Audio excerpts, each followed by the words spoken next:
తెలుగుదేశం అభ్యర్థుల మొదటి జాబితా విడుదలను ఆ పార్టీ అధినాయకత్వం వచ్చే నెల మొదటి వారానికి వాయిదా వేసింది.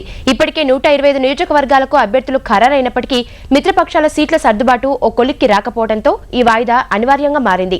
గత 4 రోజులుగా నియోజకవర్గాల సమీక్షా సమావేశాలు నిర్వహిస్తున్న తెదేపా వచ్చే 5 రోజుల్లో మిత్రపక్షాల సీట్ల సర్దుబాటును ఓ కొలిక్కి తీసుకురావాలని లక్ష్యంగా పెట్టుకుంది.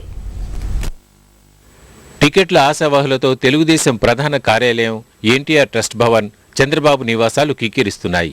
ఇప్పటికే వేల సంఖ్యలో టికెట్ల కోసం దరఖాస్తులు రాగా తమ అభ్యర్థిత్వాలు పరిశీలించాలంటూ చంద్రబాబును కలిసేందుకు ఆశావాహులు బారులు తీరుతున్నారు.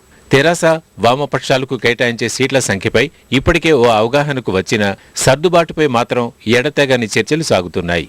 తెలుగుదేశం, తెరాస, వామపక్ష పార్టీల సమన్వయ కమిటీ సభ్యులు సీట్ల సర్దుబాటుపై చర్చిస్తున్నప్పటికీ ఆయా పార్టీల అగ్రనేతలు చంద్రబాబు, కేసీఆర్, రాఘవులు, నారాయణలు ఒకసారి సమావేశం అయితేనే ఈ సమస్య ఓ కొలిక్కి వచ్చే అవకాశం ఉందనేది సీనియర్ల అభిప్రాయం.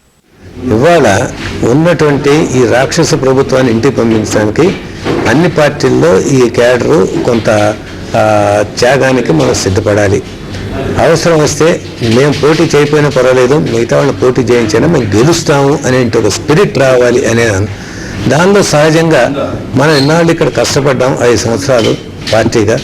మేము కష్టపడ్డ సీనియర్స్ ఉన్నారు, మాకు అవకాశాలు ఇవ్వాలి, అవకాశం పోతుంది మీరు వేరే వాళ్ళకి ఇస్తే అనేది సహజంగా వచ్చి రిప్రజెంటేషన్ చేస్తూ ఉంటారు. మా పార్టీ కార్యకర్తలు, మా పార్టీ శ్రేణులను అందరినీ పిలిచి ఇదిగో ఈ పరిస్థితుల్లో మనం ఇవ్వాల్సి వచ్చింది అని మేము సర్ది చెప్పుకునే అవకాశం మాకుంది. తెరాస, వామపక్షాలకు కేటాయించే సీట్లు పోగా తెలుగుదేశం పార్టీ దాదాపుగా 213 లేదా 215 సీట్లకు పోటీ చేయాల్సి ఉంటుంది. అయితే తెరాస ఇప్పటికే కొన్ని సీట్లకు అభ్యర్థుల్ని ప్రకటించడం, తమకు ఫలానా సీట్లు కావాలని వామపక్షాలు కూడా పట్టుబట్టడం తెలుగుదేశం పార్టీకి సమస్యగా మారింది. ఎవరు కూడా అభ్యర్థులు ప్రకటించడం కరెక్ట్ కాదు, కానీ వాళ్ళ పార్టీ రెడీగా ఉండడం కరెక్టే, కానీ అభ్యర్థులు ప్రకటించి కన్ఫ్యూజన్ రావడం కరెక్ట్ కాదు. ఏ విధంగా అయితే మేము అనుకుంటున్నామో అందరం కలిసి పనిచేయాలి, అందరు అభ్యర్థులు గెలిపించుకోవాలి, అది చేస్తాం. గతంతో పోలిస్తే తెలుగుదేశంలో టికెట్లు ఆశిస్తున్న వారి సంఖ్య పెరిగింది. మహాకూటమి ఏర్పాటుతో విజయావకాశాలు మెరుగుపడడం, నియోజకవర్గాల పునర్విభజన, హైదరాబాద్, రంగారెడ్డి జిల్లాల్లో కొత్త నియోజకవర్గాల ఏర్పాటు తదితర అంశాలు కొత్త వారిలోనూ ఆశలు నింపాయి. పార్టీకి నష్టం జరిగితే నా ఇంటికి నష్టం జరుగుతుందనే ఉద్దేశంతో అధినేత చెప్పిన ప్రతి పని మేము చేయగలిగాం. కాబట్టి మరి టికెట్ ఎందుకు అడగకూడదని మాకు ఆశ పుట్టింది.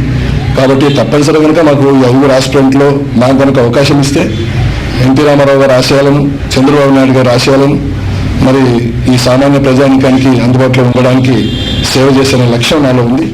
ఏ నియోజకవర్గాల్లో మహాకూటమిలోని ఏ పార్టీ బలంగా ఉందో ఇప్పటికే ఓ అంచనాకు వచ్చామని దేశ నేతలు చెప్తున్నారు. తదనుగుణంగా సీట్ల సర్దుబాటు త్వరితగతిన పూర్తి చేస్తామని వారు ధీమా వ్యక్తం చేస్తున్నారు.